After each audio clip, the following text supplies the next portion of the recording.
Hey, Vince?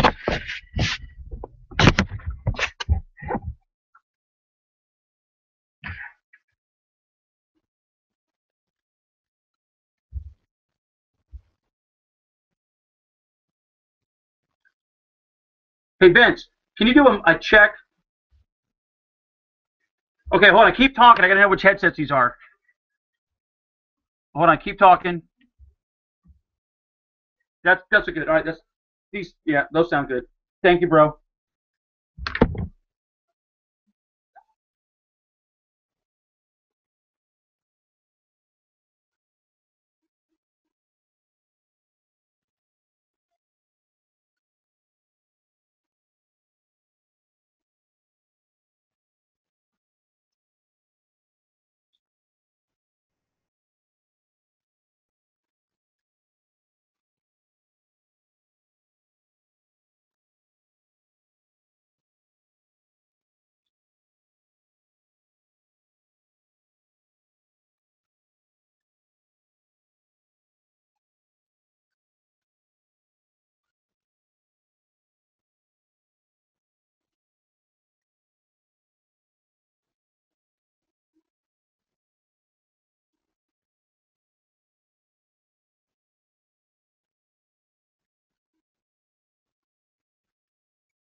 Pretty.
All right, the Ed Dean Radio Show, heard all throughout the state. It's hour number one as we're coming live to you from our flagship station out of the Space Coast, AM 1300 WMEL.com. The email address, eddeanradio@gmail.com. It's Ed Dean Radio. @gmail.com. You want to watch me live on the air, you can go to eddeanradio.com, eddeanradio.com. You can also catch us online with our partners at spacecoastdaily.com/ed, spacecoastdaily.com/ed. Twitter's @eddeanradio, facebook.com/eddeanradio. I forgot to post it on Twitter. Big deal. All right, a lot going on today. We're going to talk about an issue. Doesn't sound sexy, but boy, it's got teeth. The Import-Export Bank. Oh, my word. Talk about crony capitalism. We'll talk about that. Another big debate on the environment, who can outspend each other. We'll talk about that in just a little bit. On our phone lines right now, my good friend, the executive director of the Southeastern Legal Foundation, the website southeasternlegal.org, my very, very good friend Shannon Gessling, about the situation in Ferguson. Now, you're a former prosecutor. I mean, everybody's making up their decisions. You got the liberal left, like Jesse Jackson and Al Sharpton out there, saying that this guy's guilty. You've got the governor, by the way, his name is Nixon. He wants to go ahead and convict this guy. We want to go ahead and convene a grand jury before all the witnesses are done and talked with whatsoever. Is this not, as we say, a little bit too fast of a rush to judgment here, Shannon?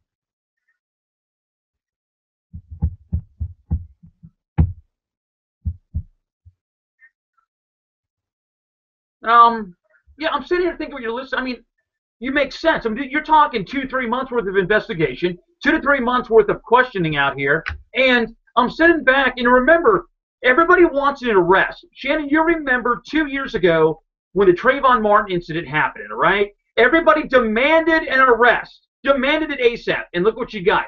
You had George Zimmerman, who got acquitted, was found not guilty of all this. Again, another rush to judgment before we find out all the facts.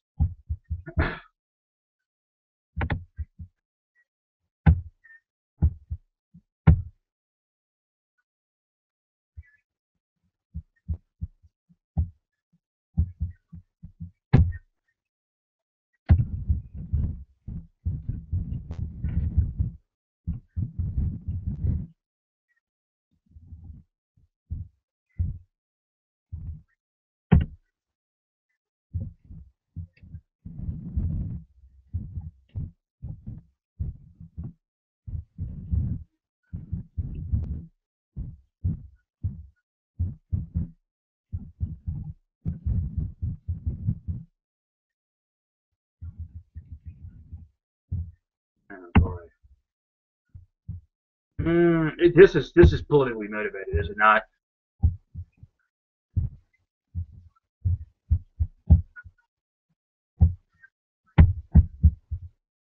Right.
Shannon Gessling is the executive director of the Southeastern Legal Foundation, the website southeasternlegal.org, southeasternlegal.org.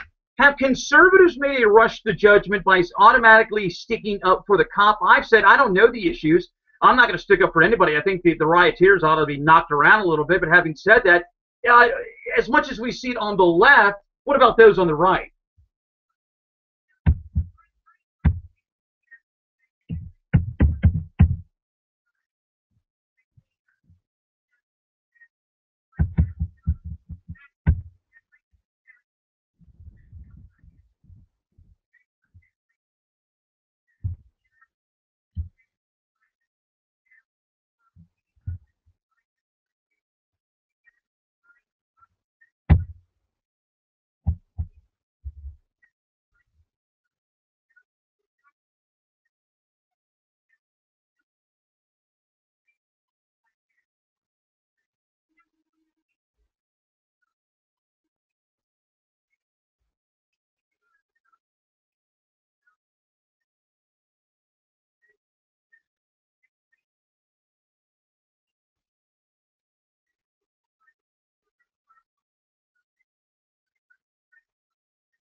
The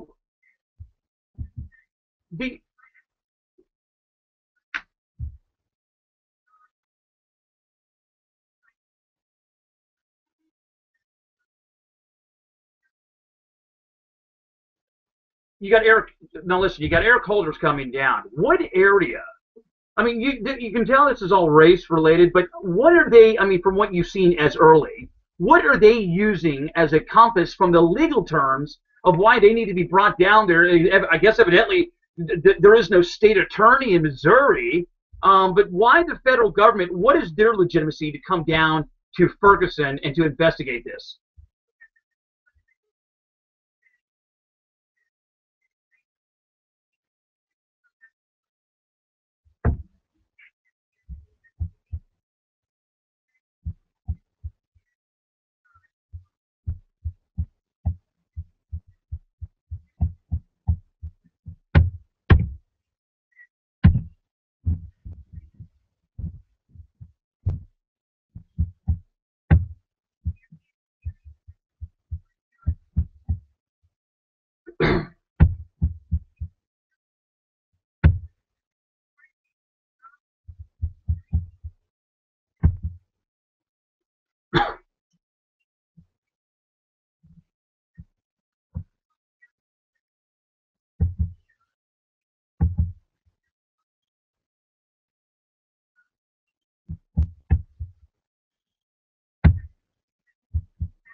Let me bring a little politics into this, and I'm gonna keep Shannon all the way. I'll keep her all the way to 5:30. I know she's got to go after that.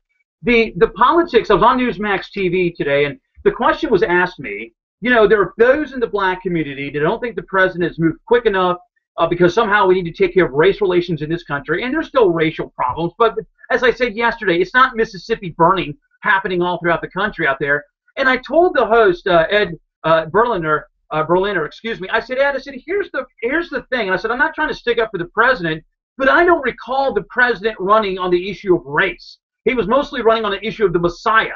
He was going to take care of everything. The waters will not rise anymore and everything else. So I don't know. I mean, in the president's defense, and I mean, I got to be honest here. I don't see how you can sit here and throw the president under the bus because race relations in a local town seem to be tense. Sorry, I can't blame Obama for that.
But this is what I'm getting at. We don't have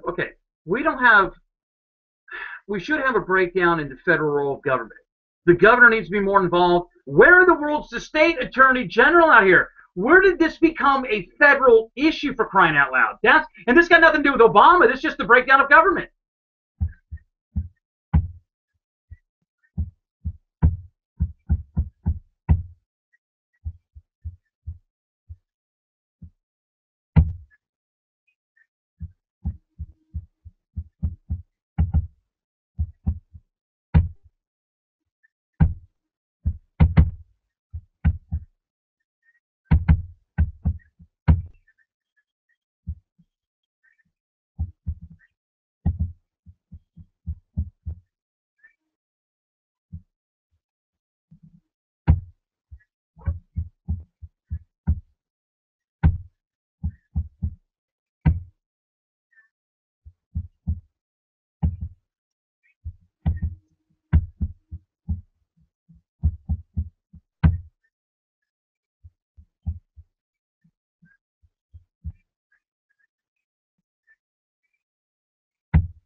I agree. Again, I mean, we take a quick break.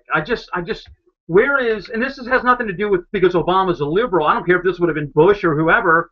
Where is the more of the local officials? I mean, it's pretty sad that you have to call the federal officials to come in and try to have martial law. That's what they're talking about. I don't know. You don't need any of that. Let's discuss more of this on the other side of the break. I have two very interesting questions I need to ask you, the audience, that it was asked today that I answered in a rhetorical way about two big issues about Ferguson. I'll explain in a moment. This is the Ed Dean Radio Show.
Yeah. Let me hear the what kind of music you got ready. Let's go with Usher. That's it. It's an instrumental.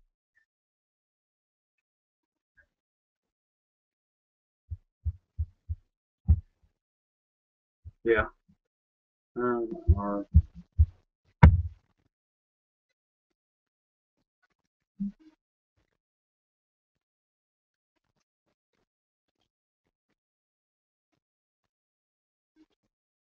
Hey, don't forget like the Armstrong and Krause ads.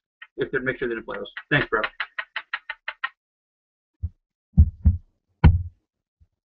Yeah. Sean Harper doing My Fair Lady promo.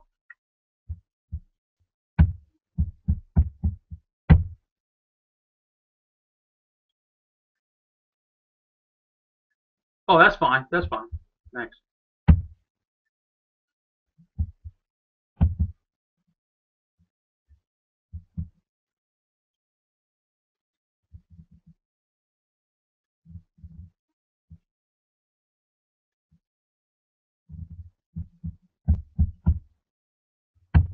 All right.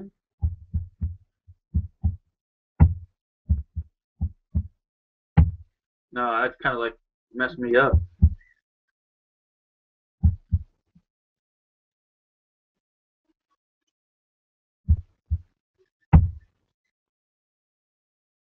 Oh my gosh.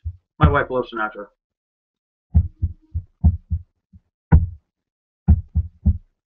Man, it's all these ads.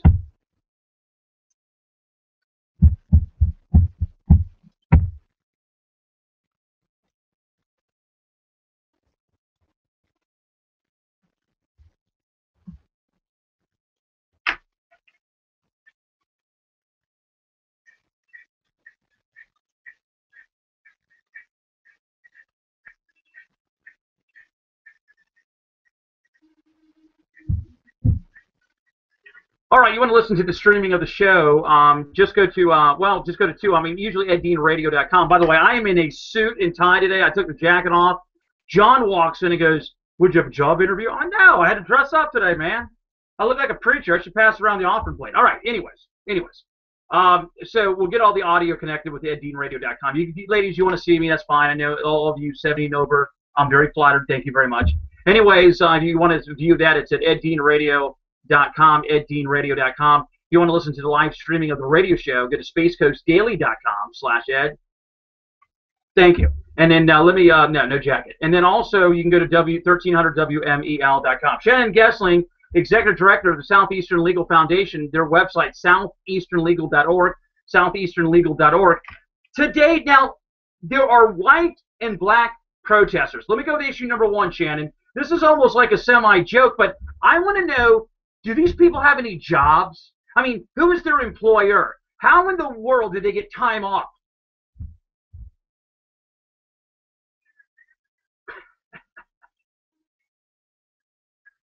Well, I know that. Well, I mean, is it possible? I don't want to sound conspiratorial here. Is it possible because all these people are coming from California? Who's putting them up? Number one. And by the way, this is black and white people. It's not black. There's black and white people protesting. Number one, who's putting them up? And Shannon, not to sound conspiratorial, but would it be a far shot over the bow to sit back and say, could it, in retrospect, maybe these people are being paid to riot? What do you think?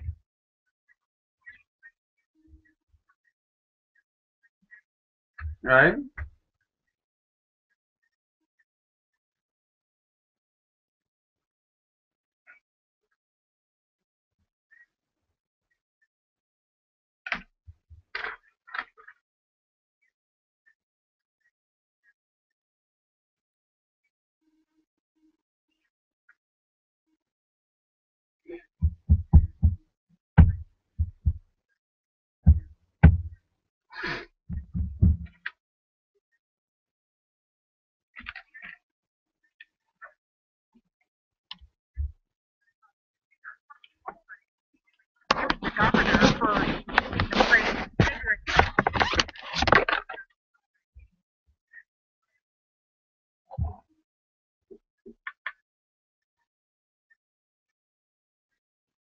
Right.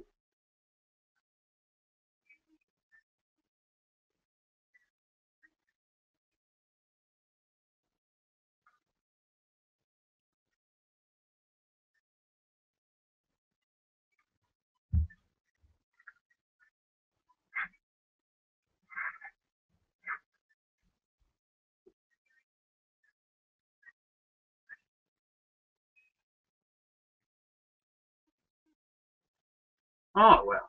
I'm sure word didn't get out about that.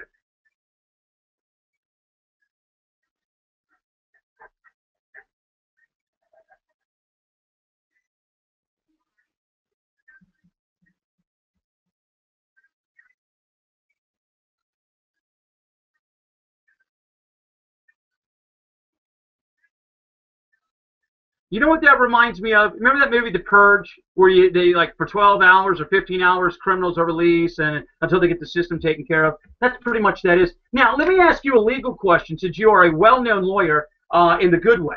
My first question was, hey, do these people have jobs? Who's their employer? Number two, there has been damage done to businesses. There has been damage done to storefronts. Who in the blue world is going to pay for those damages?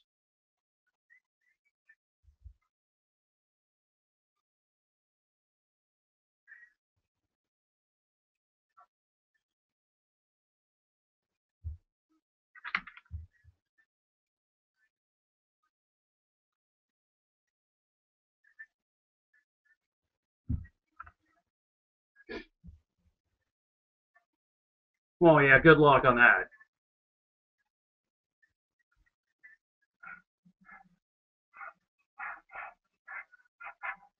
I want to know who's going to pay for it, Shannon. That's what I'm getting at. Who's going to pay for it? The state, the city, the feds, or what?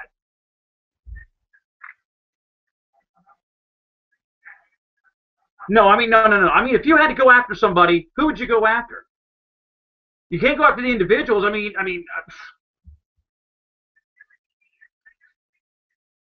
Yeah, I know. I need more specifics. I'm trying to be the lawyer right now. What's going on here? All right.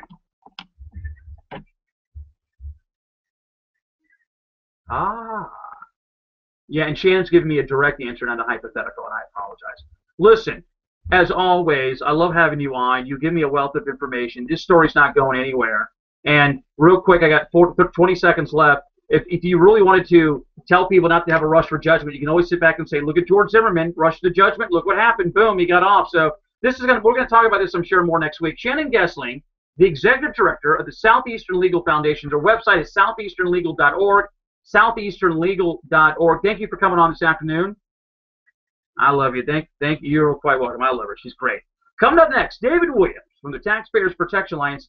This import-export bank, a little creepy. Not a little creepy. It's a lot creepy. And there's maybe a slight glimmer of hope that it won't get renewed. Hopefully that would be the case. Back in a few moments right here on WMEL.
More of the number one rated radio talk show anywhere in the state, syndicated all throughout the state.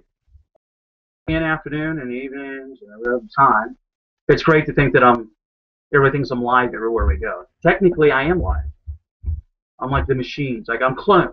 How about that? Okay, eddeanradio.com. Eddeanradio.com. I'm going to catch the live audio version. Go to, we're broadcasting out of 1300 WMEL. So go to AM. So go to 1300WMEL.com, 1300WMEL.com, or our friends over at spacecoastdaily.com/ed. I am your political GPS. I am here to tell you where liberals came from, where they are, where they want to take you, and where some of them need to go. You get what I'm saying? Twitter's at Ed Dean Radio, Facebook.com/Ed Dean Radio. One of my good friends has no problem of telling liberals where to go, my good buddy. He is, you see him on Fox News, Fox Business News. He is the president of the Taxpayers Protection Alliance. Their website's protectingtaxpayers.org. My good friend, David Williams. Where are you going, by the way?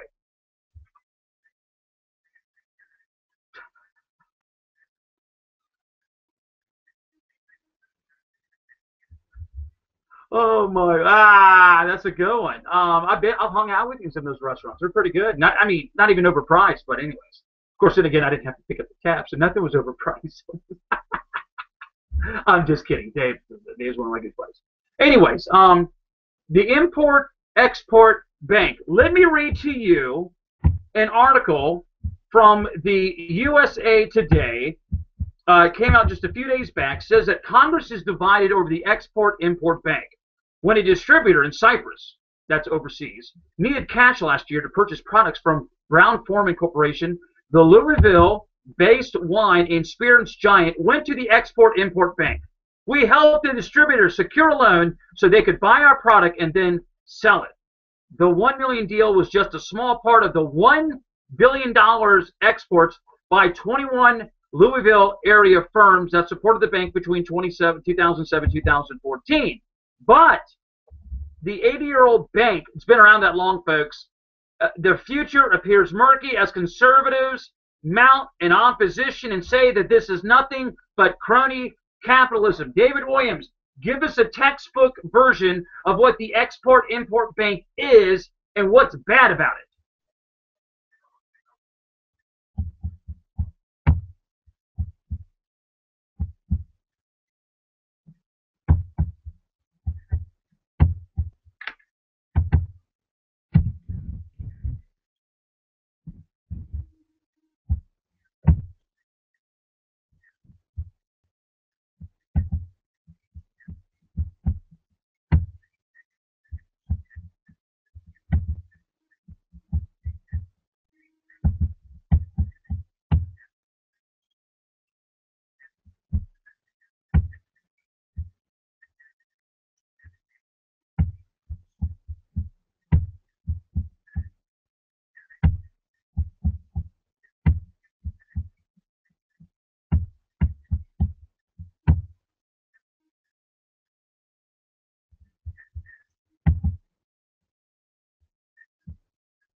Now, let's give a little history because I want to break more down into this. It was started when? Around FDR time?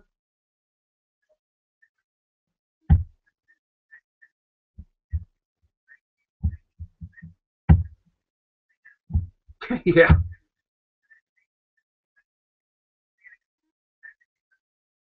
So here's my question. If a company needed money, did they not have good credit? I mean, why did they have to go to the Export-Import Bank to get a loan?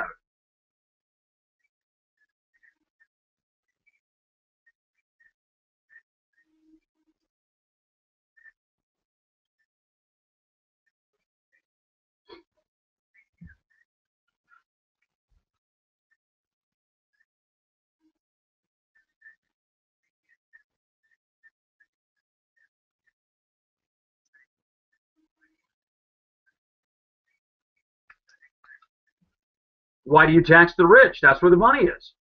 Well, this is what I'm getting at. That if, and this is what I'm trying to figure out. It is crony capitalism. Republicans. I mean, this is like the Fannie and Freddie of the. Well, it is like a Fannie and Freddie. What am I saying? Am I right or wrong on that? Thank you. So what I'm getting at is but if there's money out there through all these banks, either the company's got bad credit. I mean, listen. I know this may sound conspiratorial, but I mean, you're not the only group. The Heritage Foundation is against this. Somebody is making money off of this. Who?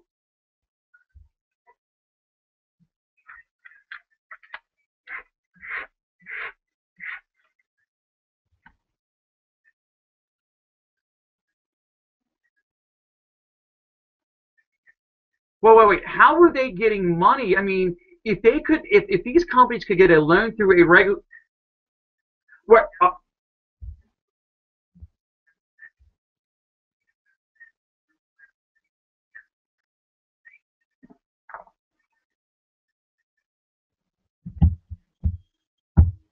Right, but hold on. Hear me out for a second. Then you must correlate the relationship that Boeing and GE, and what is their relationship with the Import-Export Bank?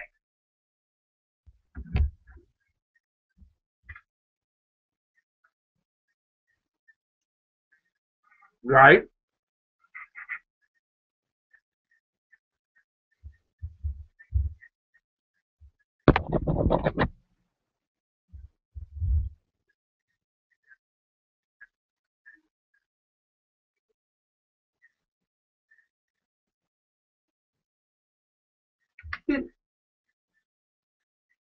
Let me stop you right there for a second. You bring up a good point. I think you know where we're going with this.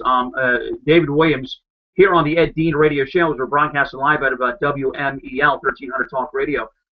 He's the president of the Taxpayers Protection Alliance. The website is protectingtaxpayers.org.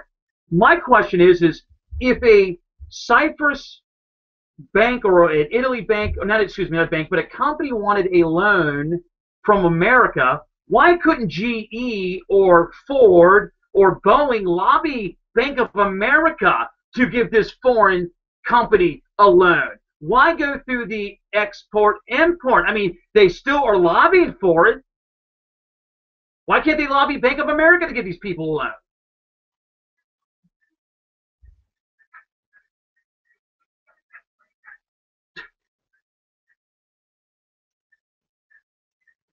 But that's what I'm getting at, Dave. I don't want to sound like right. I don't want to sound like the Alex Jones or the coast to coast west of the Rockies. I don't want to sound like the Area 51 crowd, because what's going on here is that somebody must be. I mean, if a bank wanted to give you a kickback for a finder's fee, I don't have any problem with that. But as I pointed out, money must be slushed around. I don't know why they would go to a government, government supported. Fear of maybe an audit. Of course, then again, they will never get an audit. You can't even audit the Fed that gets government money. What I'm saying is why not go to the private sector? That's what makes it more conspiratorial here.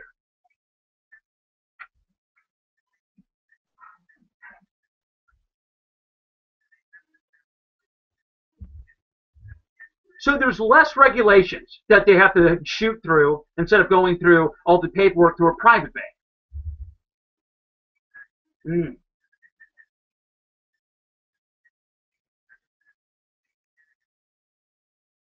See that, and you know what? You know what's ridiculous about this is that this reminds me of the banking and housing crisis. Remember, governments were out there, quote, encouraging, in quotations, they were regulating banks for banks to deregulate themselves, for banks to deregulate their standards, because why? We will back you up. And the problem is that it makes you wonder if these guys couldn't get a regular loan through a private bank that is not bailed out by the federal government. Instead of these companies go belly under, guess what? Lo and behold, it's 2008 all over again. Not that it's a big bailout, but we'll bail out these companies through the taxpayers, through the Export-Import Bank.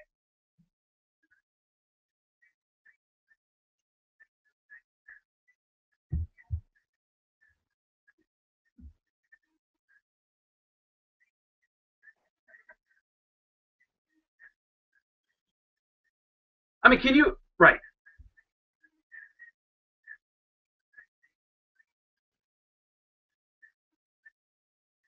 right.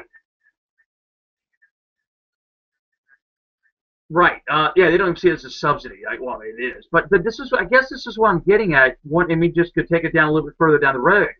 If a company goes belly up underneath one of these RIF, or let's just say, let's just stick to the topic, export-import bank loans, in the private sector, normally they wouldn't be able to get a loan.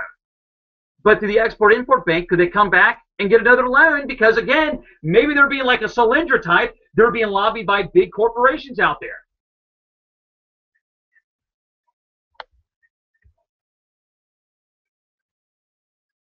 Ha!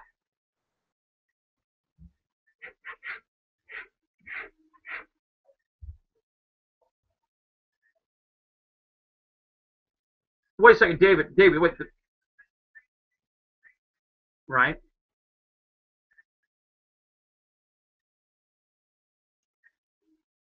That's what I'm getting at. The smaller companies get the loan, but the person that gets the buyout are all big companies. See, well, hey, you're sounding like anti-business. No, no, I'm pro-market, and the market does not support this. And this is crony capitalism. Who are the biggest opponents of the export-import banks reauthorization? You, Heritage Foundation, Cato, me, other. Who else is out there opposing this that is not being? What about the Chamber of Commerce? Who else is out there opposing the reauthorization? Oh, well.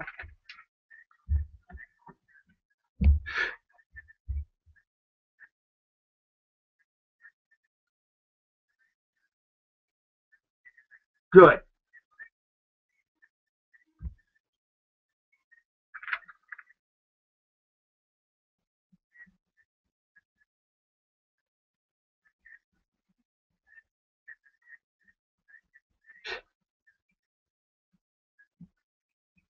Oh my word. What is the, if you had to play devil's advocate, and I don't think this is difficult because, again, you can always make stuff up. Again, let's play devil's advocate. How do you sell this to the taxpayer? I'm just going to ask you to play that role for a second. Jobs or what?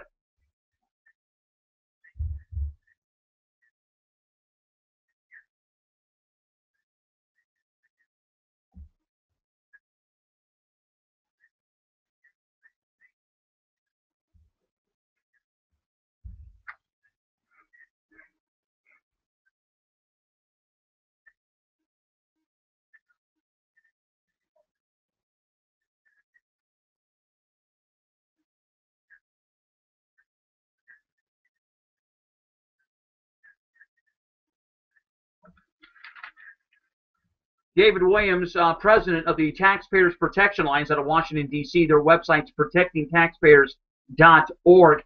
Has there been another time in the 80 years of the existence of the Export-Import Bank where, like now, I mean, would you admit it's a close call right now? Okay.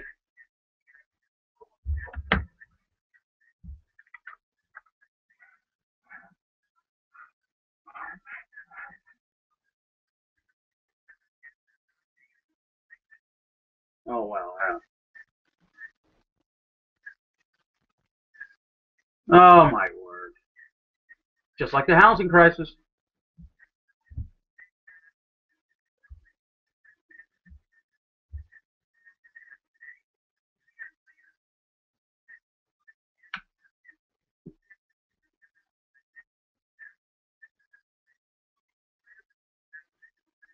Okay, so this is what I'm getting at. Has there been another time that it's been a close call besides now?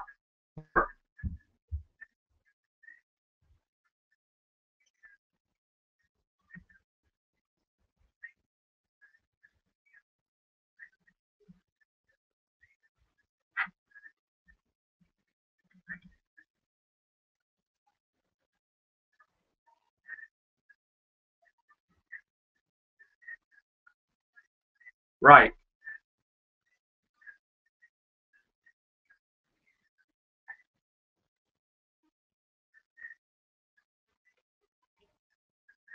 All right, let me take a quick break. David Williams from the Taxpayers Protection Alliance here on the Ed Dean Radio Show. Your website's protectingtaxpayers.org. Here's the question. Has there ever been, and we'll ask this on the other side of the break, has there ever been an audit of the Export-Import Bank. Number two, if this is not reauthorized, wishful thinking, is it possible that something can be done about the Fed and other government programs out there?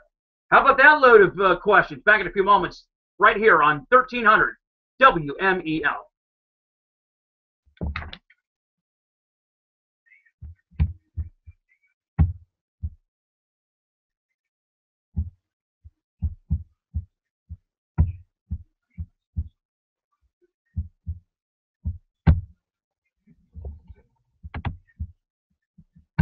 What?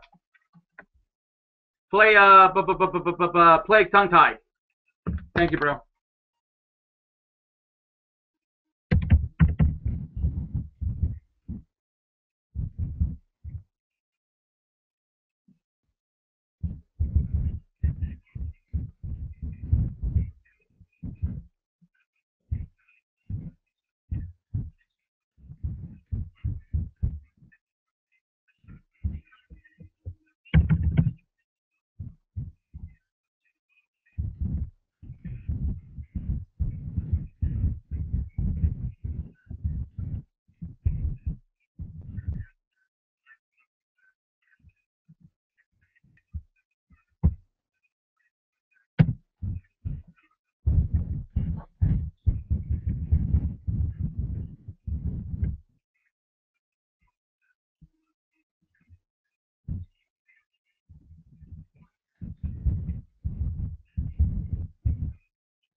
All right, more of the Ed Dean Radio Show. You can watch us or hear it live on 1300WMEL.com, 1300WMEL.com, or our friends at SpaceCoastDaily.com/Ed.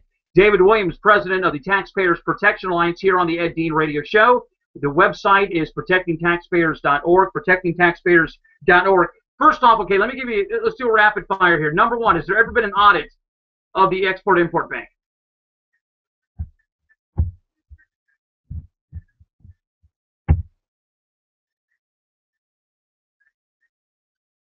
When? Okay, what Inspector General?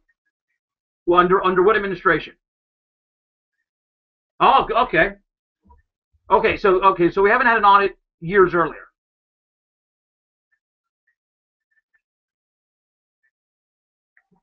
But let's increase their spending. You know what I'm saying? Like Boehner and Cantor. Excuse me, ex-Cantor. Okay, now, if this doesn't get reauthorized, is this going to be a trend for other areas? I mean, all goals lead to the end of the goalpost, and that would be the Fed. I'd love to audit the Fed. The question is where do you start and where do you end? And how many years do you got and how much manpower do you have? So the question is if this does not pass What will be the spin coming out from the news, the pro news reports for the Export Bank, and then where do you get to next on not reauthorizing? Oh, you got me on that one.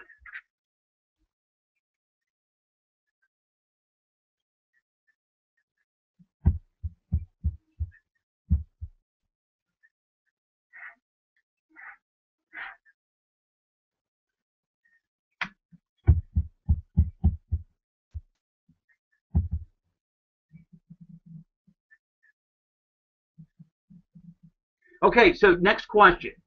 If this doesn't make it, what's next? Fannie and Freddie? Come on, give me a few more that's even being talked about by like, hey, we really need to axe this agency that's been around for 70 plus years.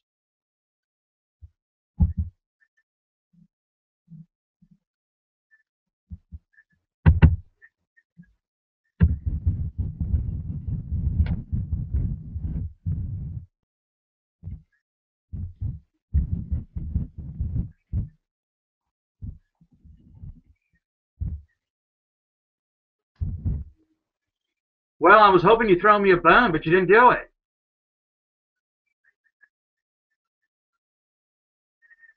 Give me something realistic. I mean,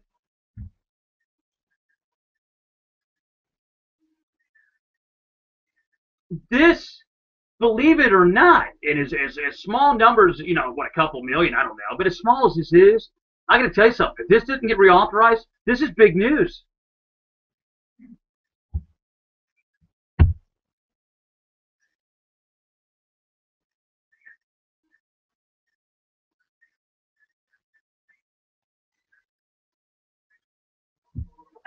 Right.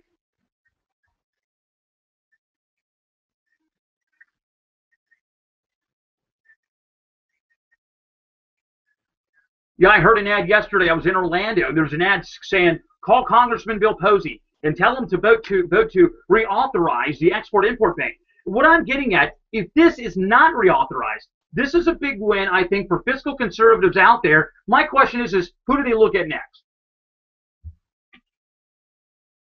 Well, I mean, we got all night, maybe, right?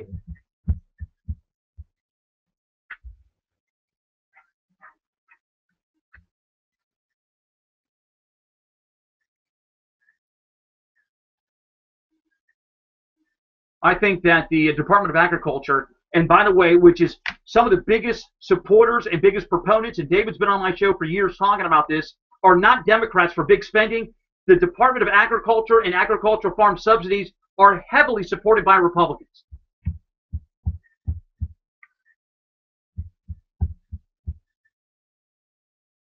Yeah.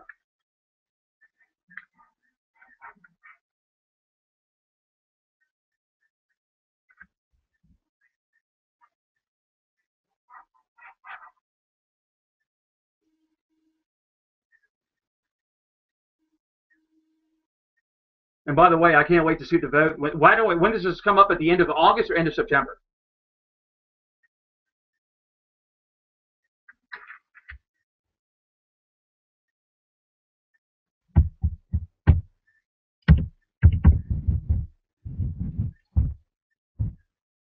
Right. David Williams, I got to go. As always, thank you so much for coming on today. All right, David Williams, president of the Taxpayers Protection Alliance. The website's protectingtaxpayers.org. Coming up in hour number 2, senior political writer for the ever-popular news publication here in Florida, the SunshineStateNews.com. Republicans are getting trapped again, and Democrats are trying to resurrect an issue that's not popular. It's called the environmental issue. Back in a few moments, we'll debate this issue. This is the Ed Dean Radio Show on 1300 WMEL.com.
Hey, Vince.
All right, hour number 2 of the fastest 2 hours anywhere in Florida Talk Radio, syndicated all throughout the state. It is the Ed Dean Radio Show. We're broadcasting live out of our flagship station, AM 1300 WMEL.com.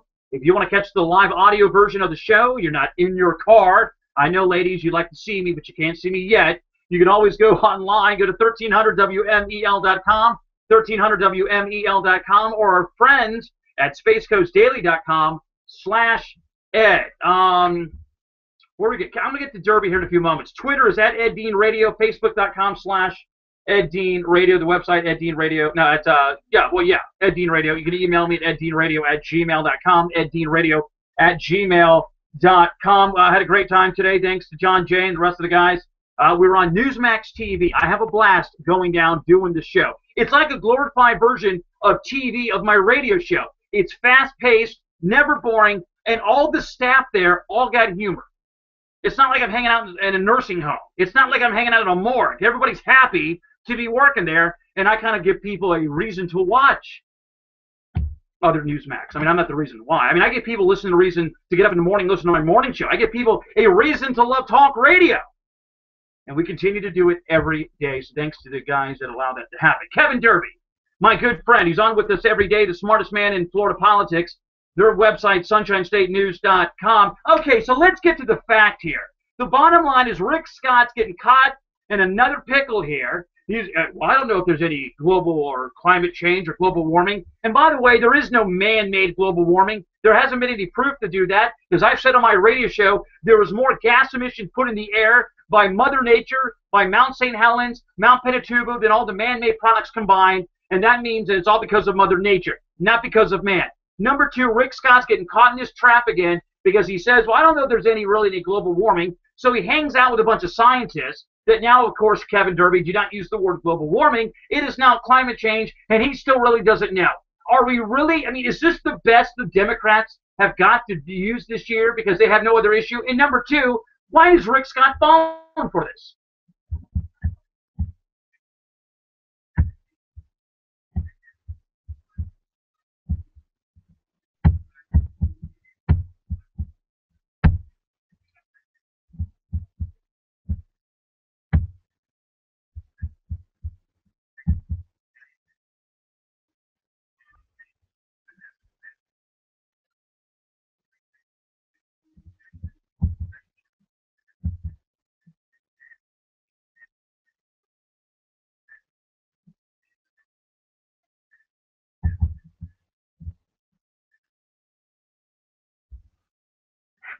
Senior political writer Kevin Derby here on the Ed Dean Radio Show. Your editor did a very good article yesterday, Nancy Smith from SunshineStateNews.com. It said the title of the article was "Why Walk into Tom Steyer's Climate Change Trap, Governor?" Tom Steyer, of course, the billionaire who is against Keystone Pipeline, and he's going to give Charlie Crist a bunch of money from the environmental left in order to ensure that Rick Scott loses here. The bottom line, what a great title. Why walk into the trap, Governor?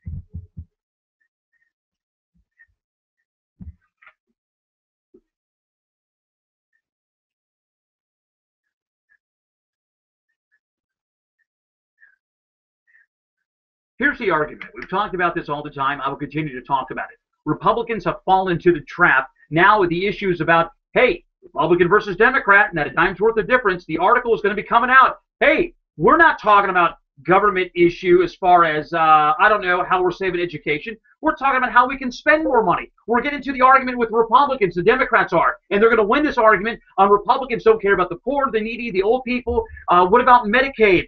Hey, Rick Scott's going to talk about, I wanted the Medicaid expansion of Obamacare and spend more money. Now we're about the environment, education. We're running into the bidding war about who can spend more money. Listen, to my liberal listeners out there, it doesn't matter whether you like the Republicans or not. And it doesn't mean you have to agree with their plan. but at least they have proposed a plan. The governor, yes, maybe so, maybe not on every issue, but the Democrats have regurgitated the same old, same old. They have not come up with any issues on Medicaid. They have not come up with any brand new issues on the Medicaid expansion or the environment or saving schools or offshore drilling, but they're regurgitating this old issue about climate change. Climate change doesn't even rank on the top 10 when you poll people out there. Do they really think that this issue is going to work in Florida?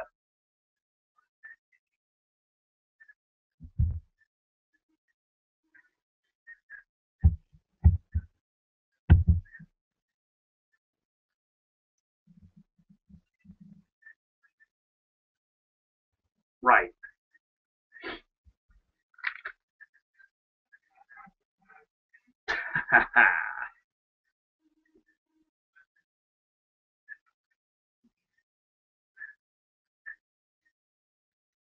Right.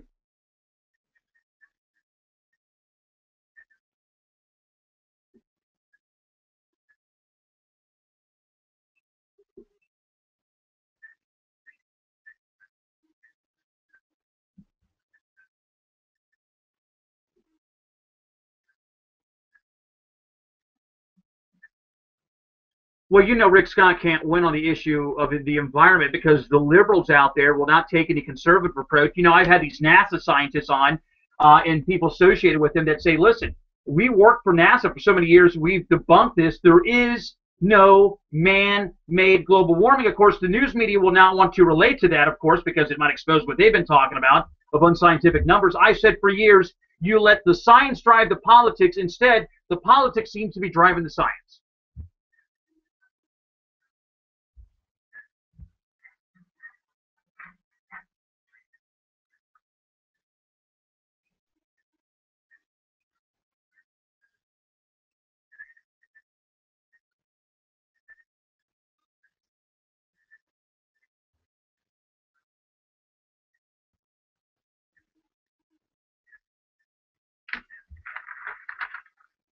And you know what's funny?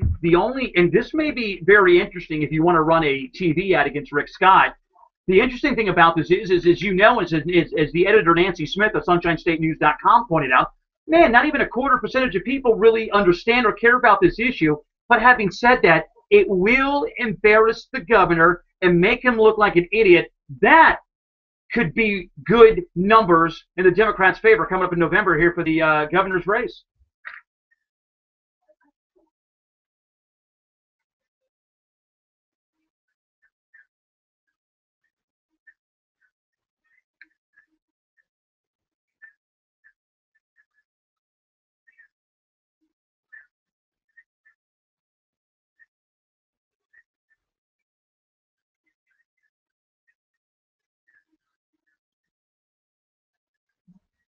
But you would agree with me. This is nothing more than a thing to embarrass Rick Scott.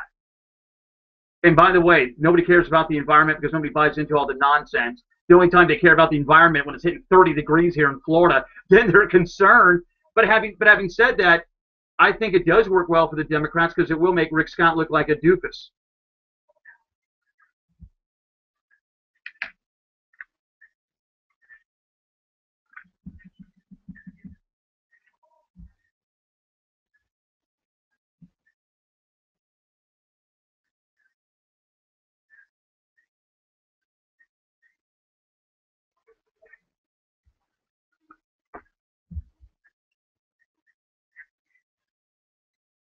You, you know, I'm very curious about this. Break this down for me. Again, Kevin Derby, senior political writer from the SunshineStateNews.com here on the Ed Dean Radio Show. Break this down for me.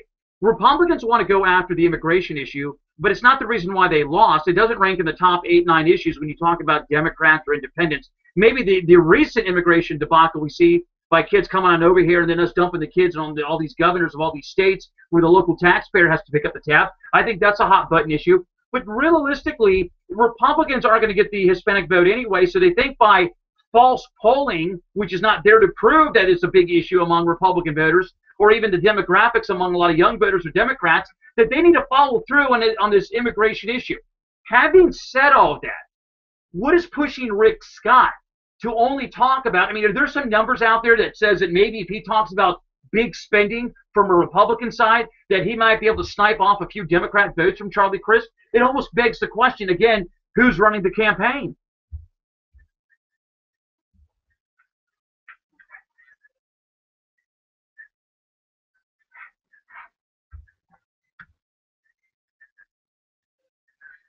Right.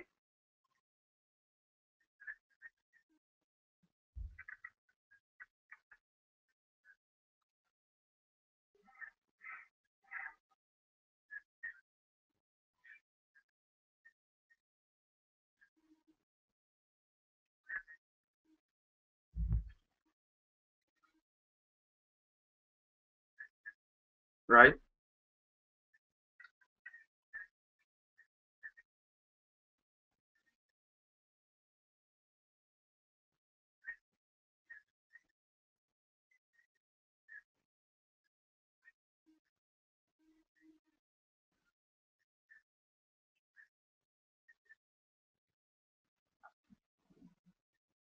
Can I keep you over through the break?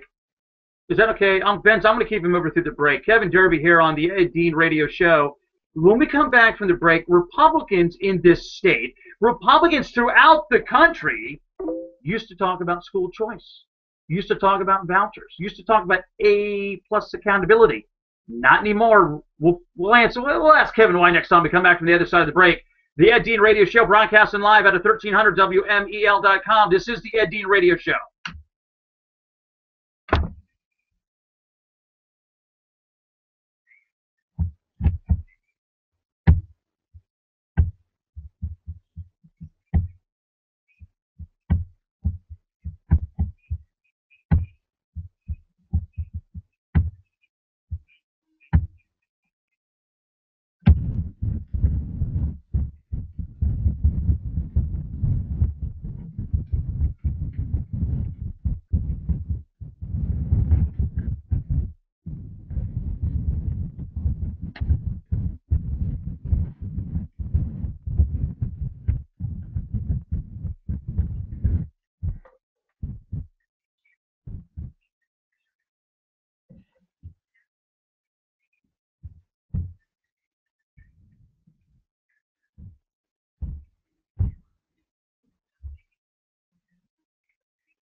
Yeah. Go with finish what you started.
Sheesh.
Sorry, man. I had to wait for Sammy to kick it in there. A little bit of him and his tequila. All right, more of the Ed Dean Radio Show, broadcasting all throughout the state. The fastest 2 hours anywhere in Florida Talk Radio. And the #1 radio talk show in the state, my good friend Kevin Derby, senior political writer from the SunshineStateNews.com. Okay, so whether or not you liked the No Child Left Behind, I wasn't a really big fan of that because I, to this day, just don't like federalism involved in my local schools. I don't like the Common Core because the math numbers don't add up, the curriculum doesn't add up, and I don't want more federal involvement here. Jeb Bush, one of my favorite governors, he's a little bit wrong on the immigration issue. He's a little bit wrong on the Common Core, but he's still a good governor. He did something that even the unions was like they couldn't even fight. He took School Plus accountability, the A+ program, school accountability, and married and coupled it together with school choice and a voucher system. Charlie Crist supported this. Now, of course, he's flip-flopped on this. He's flip-flopped on charter schools. He's flip-flopped on school accountability. I think if Rick Scott is smart, he would point this out and expose Charlie Crist based on this issue. Why do not Republicans, I don't care if it's nationwide, Kevin, why do not Republicans talk about education anymore?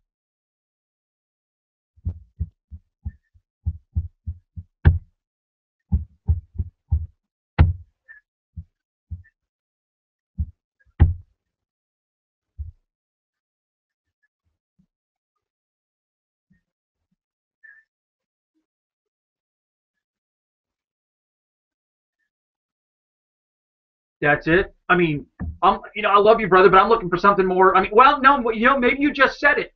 Republicans, are they split down the middle on Common Core?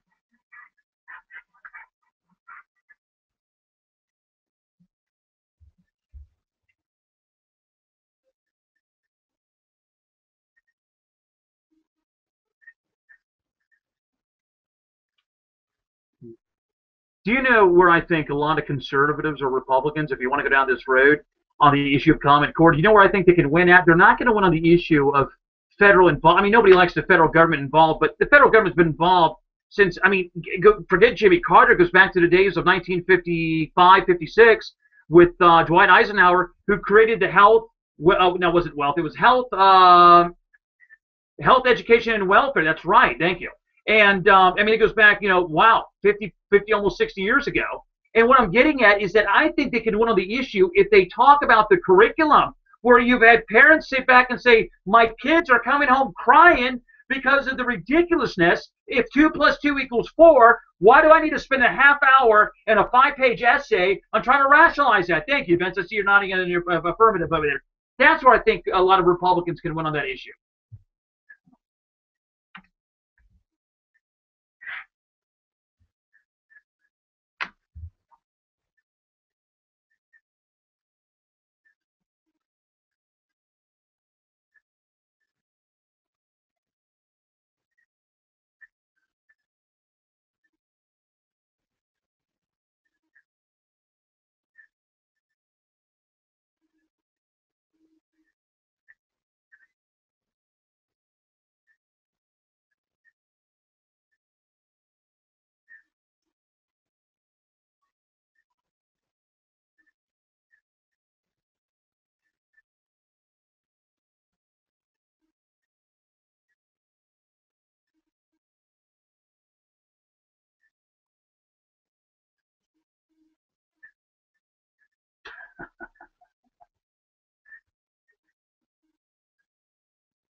Well, I think it's a big education. You're more exact on that issue that mothers seem to focus more than the men. Of course, in that mostly a lot of things about life, business, and finances. Usually it's the women that are taking care of things. It's not like they don't have enough to do.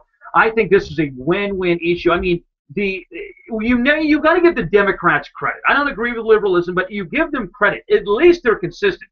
Bam, it's the environment. Bam, it's education. Bam, it's the war on women. Bam, it's contraception. Bam, it's same-sex marriage. Whatever. At least they're consistent. But the problem is, the song's getting a little bit old. At least the Republicans who are too much playing defense, I think on the issue of education, rightfully so, they could play offense and they can win by a margin of 13, 14 points if this was a football game.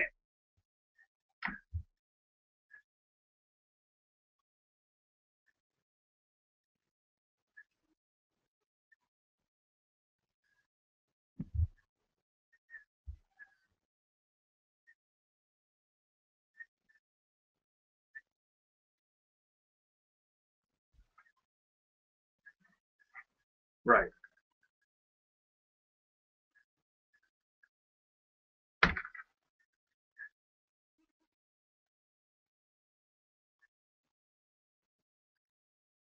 But you wait now,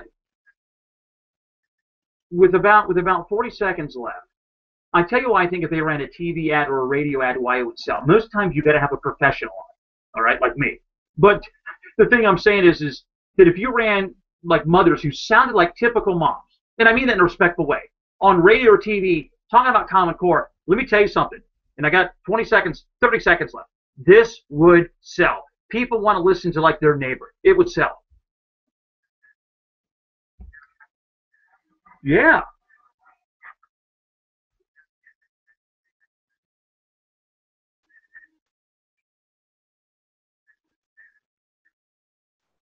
Right. No longer is it, by the way, no longer is it Harry and Louise. It's Harry and Bob. All right. So, anyways, I couldn't resist. All right. Kevin Derby, my good friend, senior political writer for the SunshineStateNews.com. It's a great and powerful news publication. Coming back from the break, the breakdown of the federal role versus the state and local issues, primarily on the environment. Articles promoting the environment, they're dead wrong. They don't know what they're talking about, especially when it comes to federalism. This is the Ed Dean Radio Show on WMEL.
On this radio show, it's not so much in the it's not Republican versus Democrat.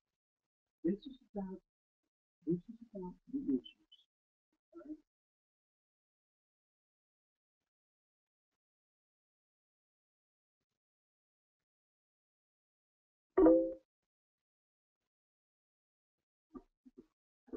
Hey Vince. Hey Vince. Hey, the one night at Bangkok. Yeah, you may have to get into it in about 20 seconds. And when it goes, in the world is set you free, it goes do do do do do. That's where we have to start it. It's probably about 20 seconds. I think in the song. After it goes, the world's your oyster, and then it picks up. Dude, it's a cool song. I think you'll like it.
No, no, just me. I'm going to rant and rave.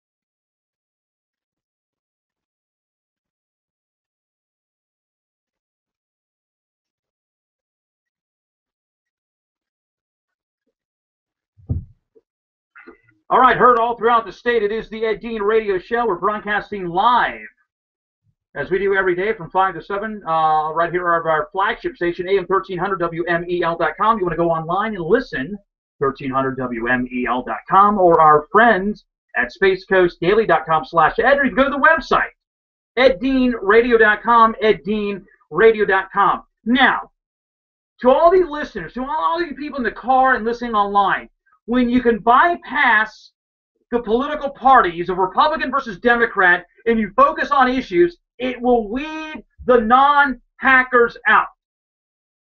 Let me explain. It's about issues. It's not about what is about left versus right, but it's not about Dem versus Republican. It's about the issues. If you don't like the individual, do something about the issues and it will take care of the individual himself. This environmental nonsense is getting old. Oh, sure, it sells among young kids at the public school. Oh, sure, it sells to certain donors of Tom Steyer's and the Green Lefties out west. But to the average Joe, and this is what's funny about it, it doesn't even rank among the polls out here, but yet we act like it's the #1 flipping issue. The Scripps News Service of the Treasure Coast, Eve Samples, good-looking woman. I'm sure she has intelligence as well. She does articles on the environment and politics. Now, I disagree with her on her views, but let me just say something. She covers the story. Again, as a former news reporter, well, I mean, I still cover news today. As I have said, the news media, there's two sections, and let me teach some of you how the media works. There are two schools of thought. Actually, they're not thought. Well, yeah, I mean, there are two schools how to address and approach a news story. It's how you cover it and how you report it. They do a good job covering the story, but how they report it is a different world. So Eve Samples, I'm sure that's a real name, but I don't care. She's a nice lady. We're Facebook friends now. Did an article about Steve Sutherland, who is a congressman in North Florida. She talks about how for decades after the Congress passed the Clean Air,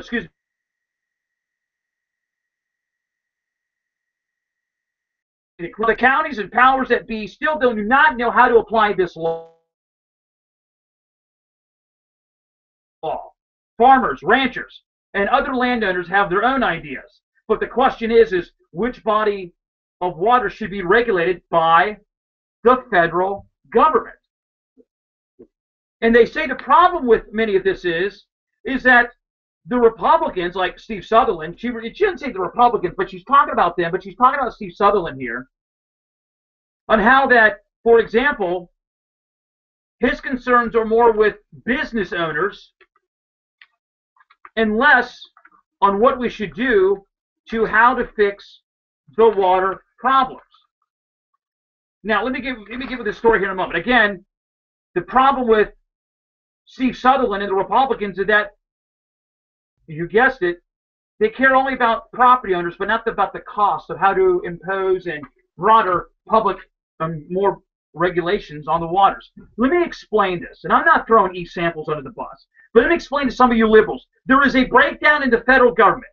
Again, what the federal government is quiet on, and by the way, the federal government does not constitutionally authorize a Department of Education, nor does it authorize any of these other departments except the military. It does not authorize the Department of Environmental Protection, which, by the way, was not passed all by the Democrats, but signed into law by a Republican by the name of Richard Nixon back in the early 70s. So what is left, or not in the Constitution, is left in the 10th Amendment for the states to interpret. The states own the waterways. Now, let me tell you what has happened and how this has all been bastardized by both sides. In the old days, when you had a Commerce Clause, or better known now as the Interstate Commerce Clause, and how this has been totally bastardized like the Constitution, how this has totally been taken out of context. Let me tell you how this works.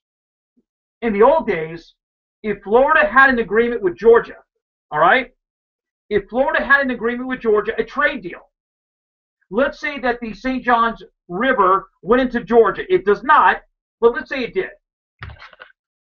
And there was an agreement between Florida and Georgia about trade, what we do about water use, water regulation. They would have an interstate agreement.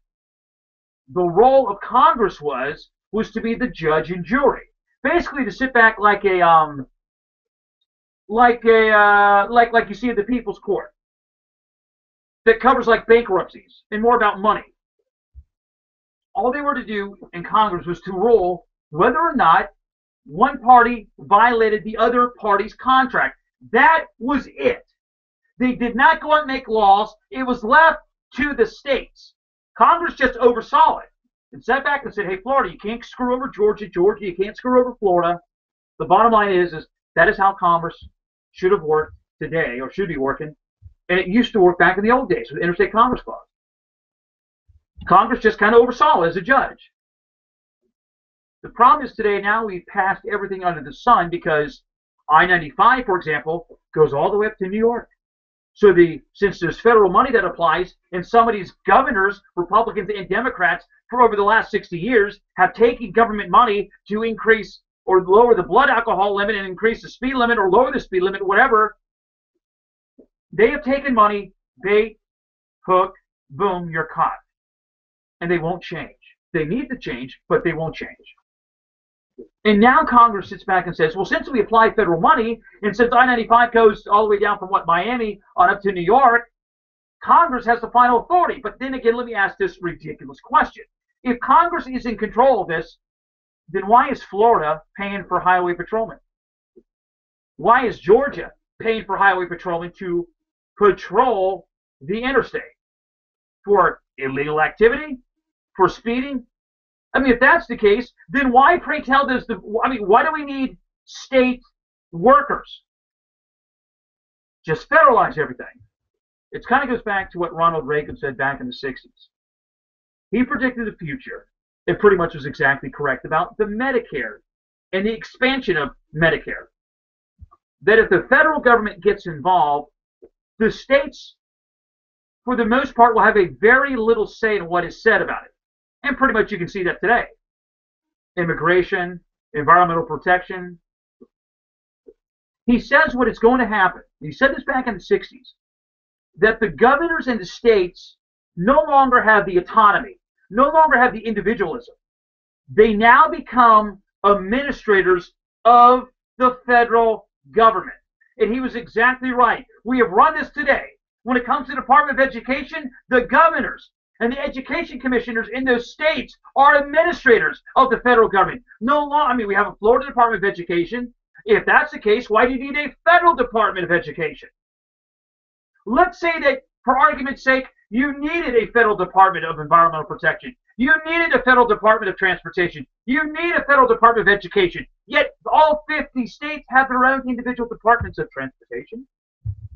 They have their own educational departments and their own environmental protection. So that would sit back and say, if the states have caught up, why does the feds need to be involved? Great question. The problem is I can't get an honest answer. And that is what's happening today. The states, for the most part, there is still some autonomy there. There still is some individualism. But the states, through environmental protection, the states, through the abusiveness of interstate commerce, do not have the autonomy anymore. They don't have the individualism anymore. And do you blame it on the federal government? No. I blame a lot of it on the states for accepting money from the federal government. Well, you know, I don't like that bookie. I don't like the Don Corleones. Yeah, but you took their money, which means you got to not only pay them back, you got to pay the VIG. So don't sit in there and rat them out to the feds when you played along and took the money. Can I get a heck yeah? Stone Cold E.T. And that's what I'm getting at. Is that the feds are wrong, but indirect, in some cases, direct accomplices have been the states on both sides, Republican and Democrats. And now the issue of land use regulations when it has to deal with commerce is no longer left to the states. The issue of wetland protection, again, passed in 1991 by George H.W. Bush, the Clean Air and Water Act, which now the federal government can sit back and say, Mr. Dean, you live in a couple acres. Yes, I do. We're not going to let you build because we deem this to be wetlands. Now, if the states want to implore that, that's fine. They have every right to do that, not the federal government. And the feds can tell me if my land is a wetland and I virtually have very little say in the transaction. And this is what Eve Samples, and I like reading her articles. I just have a slight difference of opinion, or fact, I should say. I like it when people cover the story, especially on the environmental protection. She wrote an article about 2 weeks ago saying, well, Governor Rick Scott, now he's putting money back in the environment and the Indian River Lagoon. By the way, the Indian River Lagoon does need to be taken care of. I just have a difference of opinion and how it should be taken care of from some of the environmentalists. I think there's ways of approaching to take care of it. Environmentalists are, no boats, more manatees, spend more money, let's tax. Some solution doesn't direct me to a plan on how it should be done.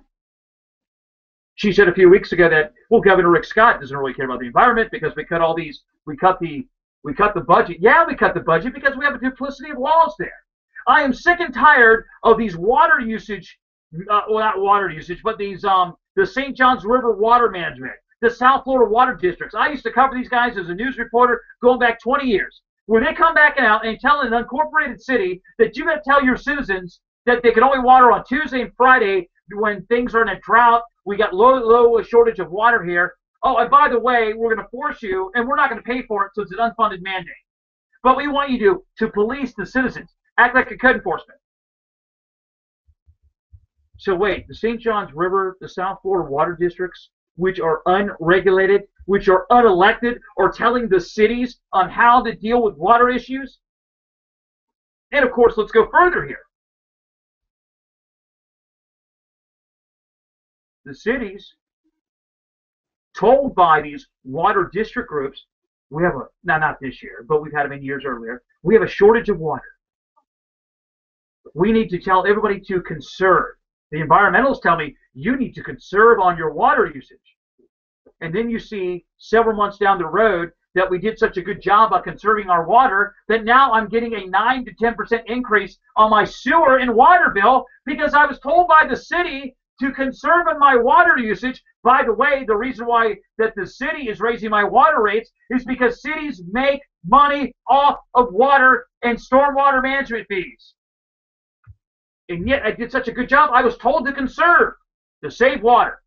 But meanwhile, the city didn't get its cut because people were not using enough water because we were told not to use enough water. So instead of doing what's right, the city sits back and says, we want to reward you. So let's raise your water rates from 7 to 10%.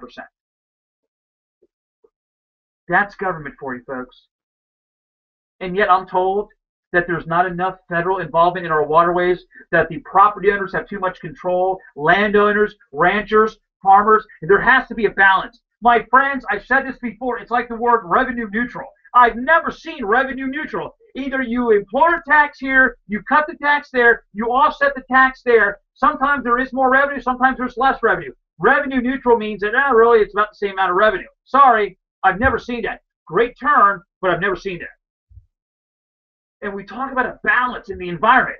Somebody has to tip the scale. It is never balanced.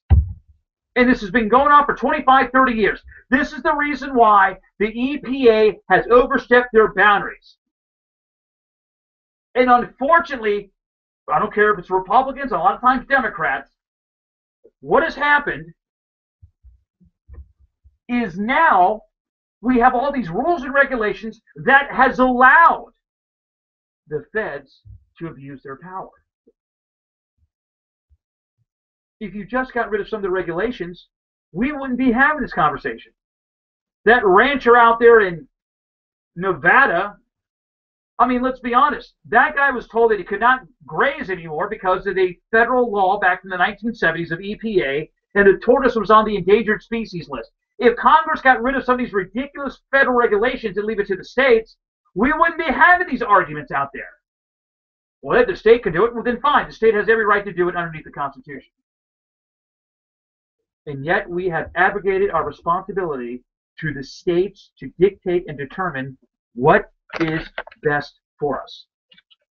Politics is driving the science, my friends, when science should be driving the politics.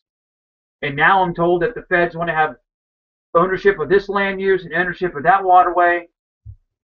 And we've totally abused the Interstate Commerce Clause. And it's not getting any better. And Republicans control this nonsense, at least on one side. And where are the proposals to look out? No, we don't want to go any further. Hey, yeah, it's great playing defense. Can we play some offense and push the EPA back 5, 7, 8, 9, 10 steps? And that's the problem. Republicans aren't even in the business of doing that. Back in a few moments, this is the Ed Dean Radio Show, broadcasting live on 1300 WMEL.com.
This is Stone Cold ET, and I just want to order a couple White Castles to go. So sorry, can you repeat that again? I said Stone Cold ET would like a couple cheeseburgers and maybe a drink, and I would like to get out here as soon as possible, and that's the bottom line. Hey, do you want to pull up? Stone Cold ET would like a couple. Sorry, can you repeat that again? I said to go. No, what song we got next? Yeah. All right. Hey, Vince. Hey, Vince, turn this mic on for a second. I mean, now when we come back from into the show, turn this mic on too, would you? All right.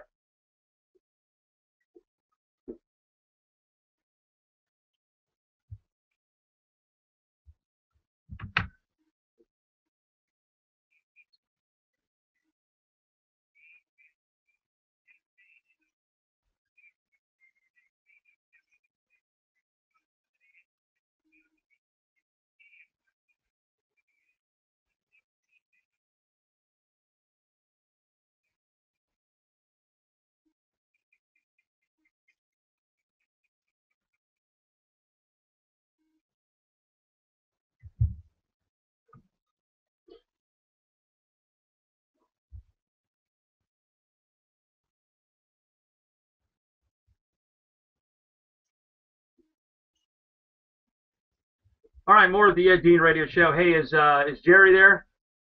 So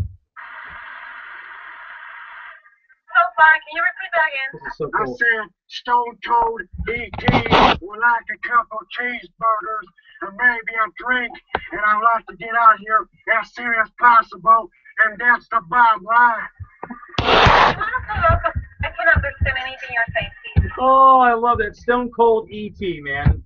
That's a funny skit, isn't it? It's a pretty good skit. All right, more of the Ed Dean. It is a good. I mean, Jerry showed me that Stone Cold E.T., man. What are you eating right now, Jerry?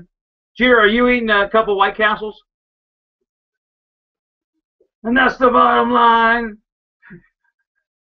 I want to listen. What is that? That's a public sub? All right. All right, more of the Ed Dean Radio Show, broadcasting all throughout the state. Next week, we are going to be, in fact, some of the Blaze Radio Network guys, okay, we're going to be at the Blaze Radio. I don't know if we're going to be at the studios. Actually, we're going to be at the Omni or Hyde Hotel. We're going to be broadcasting live next Thursday and Friday. So some of the Blaze guys will be hanging out with us for the Americans for Prosperity event. We go out there every year. I mean, we had Ted Cruz on. In fact, we're the only radio show that had Ted Cruz on last year. And Ron Johnson and Tim Phillips and all these guys. Not the Ron Johnson in Ferguson. I'm talking about Senator Ron Johnson, I think, from Wyoming. No, not from Wyoming. Where's he from? Is he from Wyoming? I don't remember. I'm talking to Vince. I don't remember where Ron. What's Ron Johnson? Is Ron Johnson from Wyoming? No, Wisconsin. That's where he's from. Ron, I was telling everybody who we interviewed last year. Ted Cruz. Ted was pretty cool. I don't know why people don't like Ted. You know, I mean, some of his views, I mean, if you don't like his views, okay, but he's a likable guy, man. You know? Kind of like me. I mean, I'm a likable guy. I'm fair and balanced. I mean, I offer both sides. Anyway, so we're going to be out there live coming up next week. Many email questions from many of you about this whole Charlie Crist, you know, the Rick Scott, Jeb Bush Common Core. Let me just paint the picture here. Common Core, by the way, is not even on a lot of radars. Common Core is only among a few people. Tea Party, some of the Republican establishment.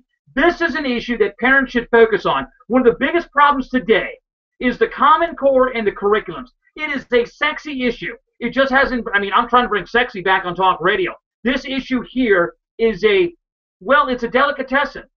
When you start looking at Common Core, and forget about the federal involvement, I mean, we all understand it's wrong.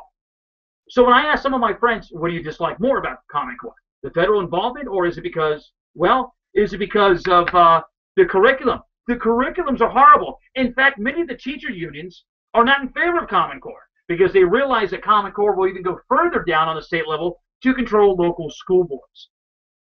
Now, some of my conservative friends may like that. Well, listen, if you live in Southwest Palm Beach, if you live in South Dade and Broward or whatever, and you want a bunch of liberals running your school board, guess what? I, as a conservative, cannot argue against that. It's the voters' right. It's the voters' will. If they want more school unions, they have every right to do that. If they want more social engineering, they have every right to do that.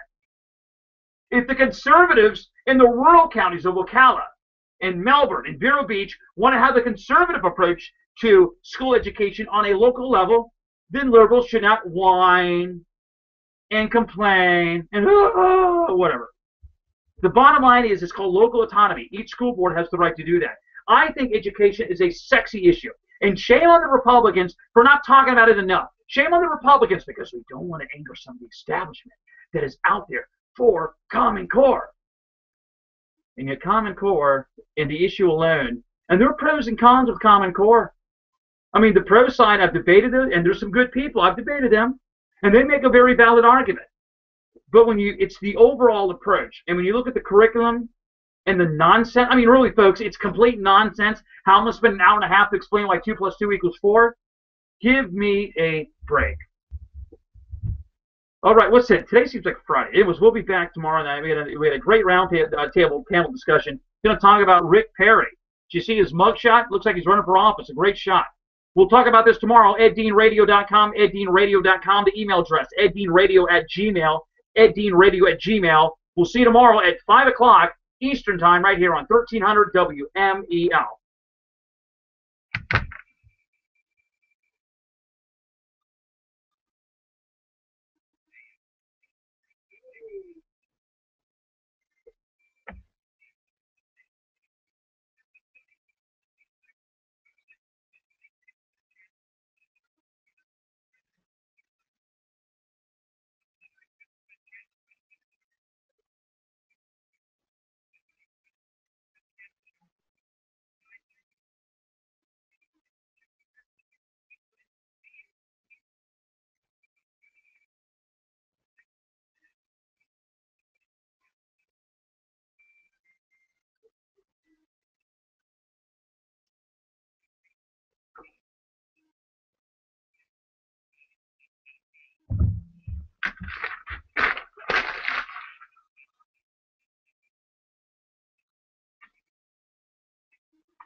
Okay, you want Stone Cold E.T.?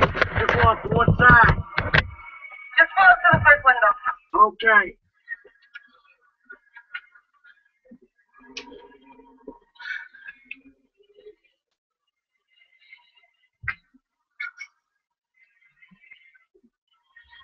You know Stone Cold E.T.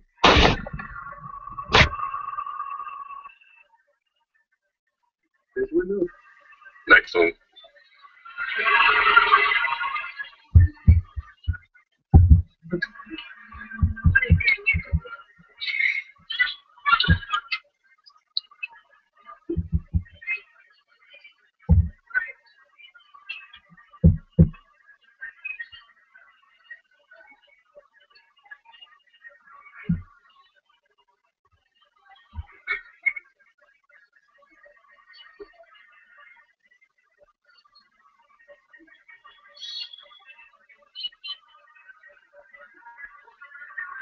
We're saying something. This is Stone Cold E.T. and I want to order a couple of cheeseburgers, and that's the